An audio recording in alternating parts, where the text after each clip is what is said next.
各位朋友，我是陈医师。今天我要告诉你一个非常严重的警告：如果你没有听完这个影片，6个月后你可能需要拐杖才能走路。这不是危言耸听，而是我在诊间看到太多真实案例。你知道吗？台湾65岁以上的长辈，每4个人就有一个患有肌少症。肌少症就像隐形杀手，它会让你的肌肉快速流失。当肌肉不够支撑身体时，走几步路就气喘吁吁，提个菜篮都没力气。更可怕的是，容易跌倒。跌倒对长辈来说，往往意味着长期卧床，失去自理能力，甚至失去尊严。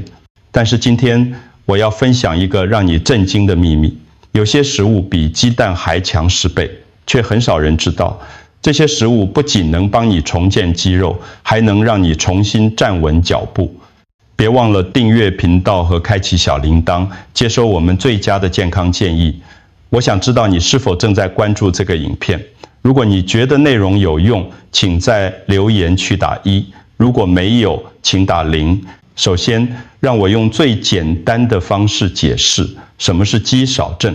肌少症就是肌肉量快速减少的疾病，主要发生在60岁以上的长辈身上。想象一下，肌肉就像房子的支柱，如果支柱开始腐蚀变细，整个房子就会摇摇欲坠。肌少症的症状非常明显，你可能会发现，原本可以轻松走到市场买菜，现在走几步路就觉得疲惫。以前轻松提得起的米袋，现在需要2只手才勉强搬得动。更危险的是，因为肌力不足，平衡感变差，很容易在浴室或楼梯间跌倒。我在诊间遇过一位桃园的张奶奶，原本身体硬朗，每天都会到公园跳舞，但因为肌少症，她开始频繁跌倒，家人不得不24小时照顾她。她告诉我，医师啊，我最怕的不是死亡，而是成为家人的负担。这句话至今还深深震撼着我。肌少症的后果不仅仅是行动不便、长期卧床会倒，致更多并发症，血管栓塞、褥疮、肺炎，甚至忧郁症。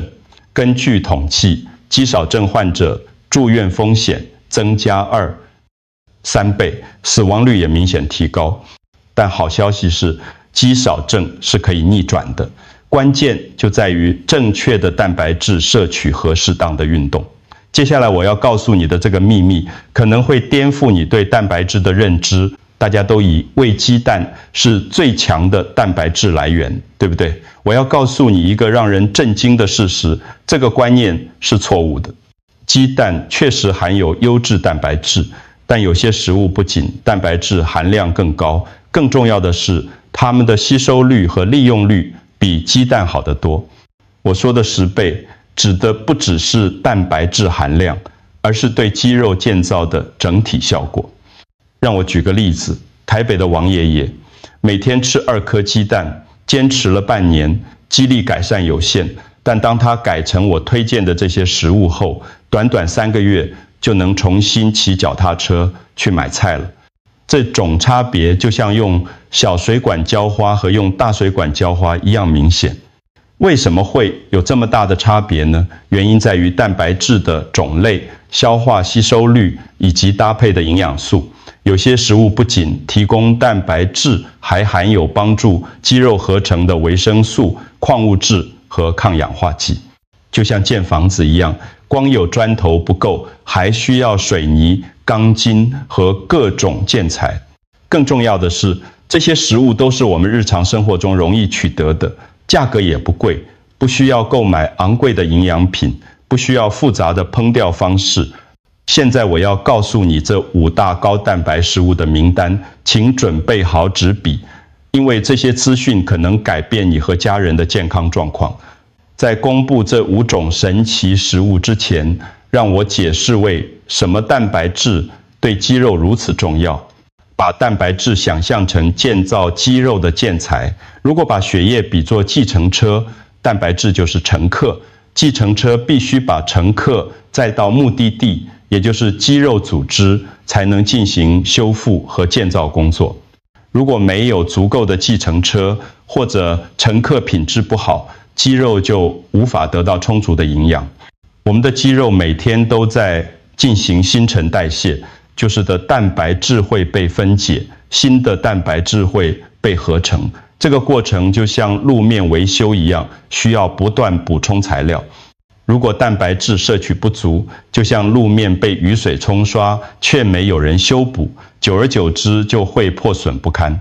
特别是对长辈来说，肌肉蛋白质的合成效率本来就比年轻人低。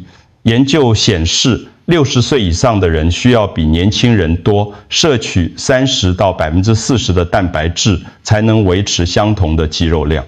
但这里有个关键重点，不是吃得多就有效，而是要吃得对，蛋白质的品质、吸收时间、搭配的营养素，甚至进食的时间点，都会影响肌肉合成的效果。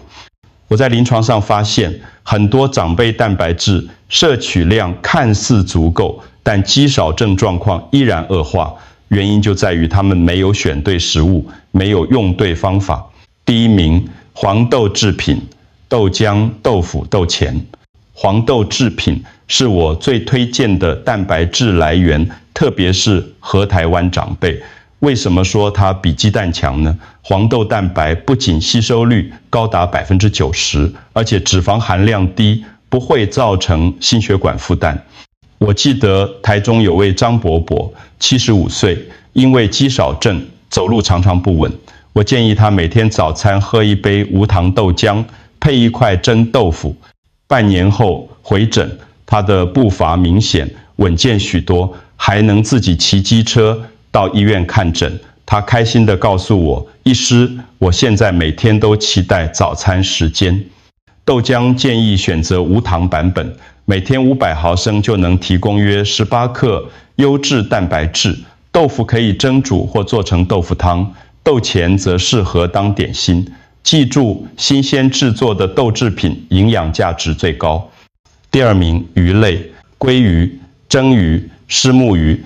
鱼类不仅蛋白质含量丰富，还含有珍贵的 Omega-3 脂肪酸，具有抗发炎效果，能保护心脏和大脑健康。鱼肉的蛋白质消化吸收率高达95%，比鸡蛋的90%还要高。高雄有位林妈妈，68岁，本来因为肌少症并发高血压，我建议她每周吃3次鱼，特别是深海鱼类。3个月后，她的血压控制得更好，而且肌力明显改善，现在还能到菜市场挑鱼呢。建议选择鲑鱼、蒸鱼、秋刀鱼这类富含 Omega-3 的鱼类。料理方式以清蒸、汆烫为主，避免油炸。每次摄取100到150克，大约手掌大小的分量即可。第三名，乳制品，优格、起司、牛奶。乳制品提供完整的蛋白质，同时富含钙质，对骨骼健康也有益处。牛奶中的乳清蛋白和酪蛋白比例适中，能持续供因肌肉所需的氨基酸。台北有位退休的国文老师，每天睡前喝一杯温牛奶，不仅睡眠品质改善，肌力也逐渐恢复。他说，以前以为牛奶只是帮助睡眠，没想到对肌肉也有这么大的帮助。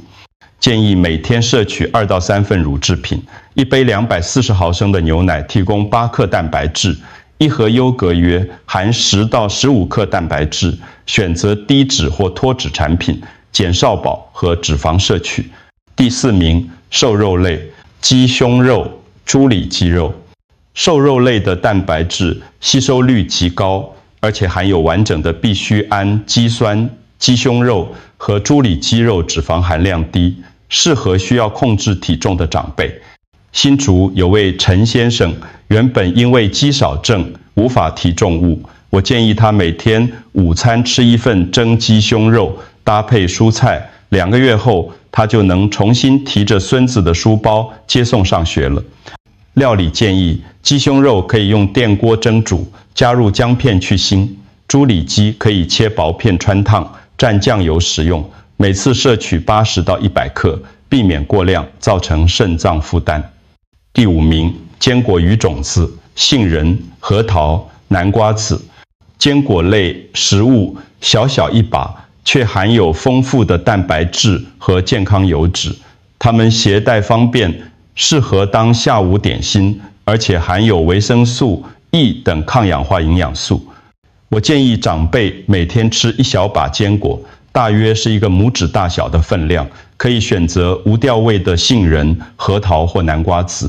嘉义有位阿妈，每天下午3点吃1把杏仁配茶，不仅精神变好，肌力也持续改善。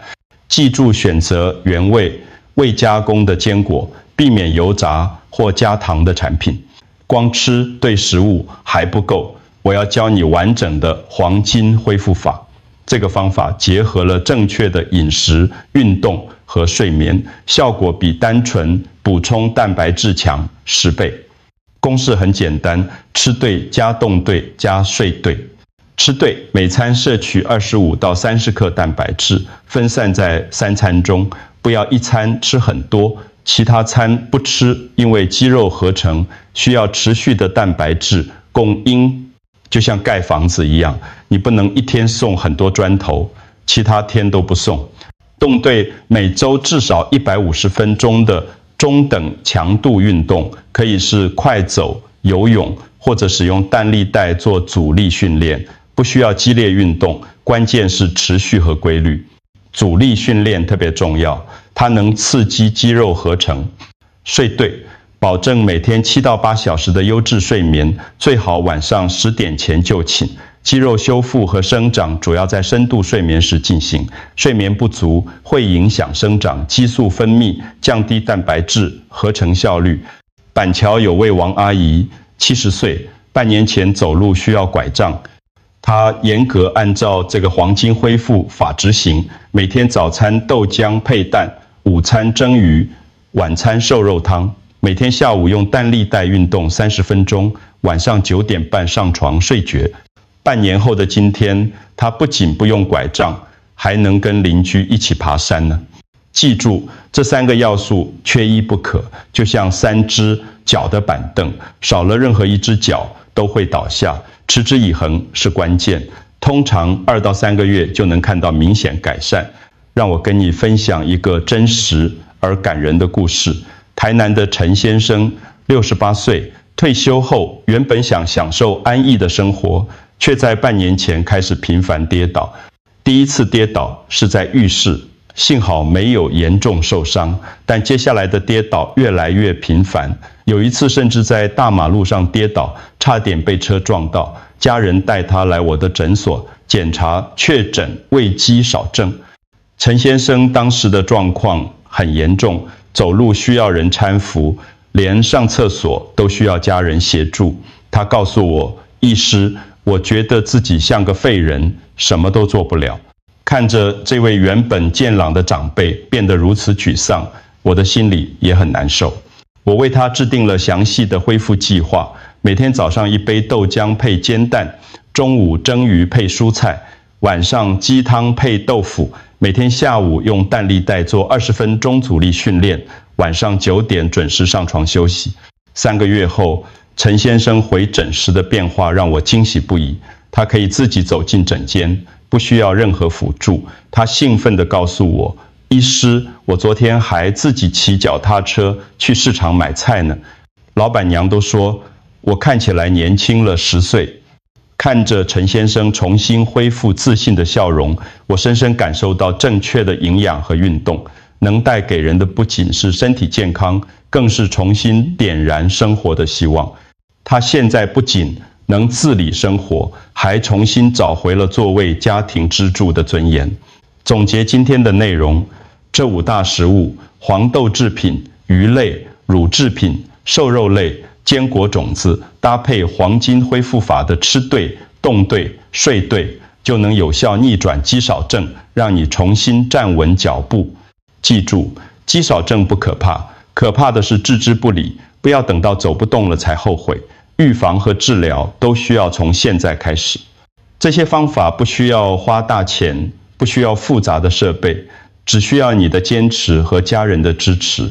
如果你觉得这个影片对你或家人有帮助，请分享给更多需要的人，特别是家中有长辈的朋友。这些资讯可能改变他们的后半生。请订阅我的频道，开启小铃铛。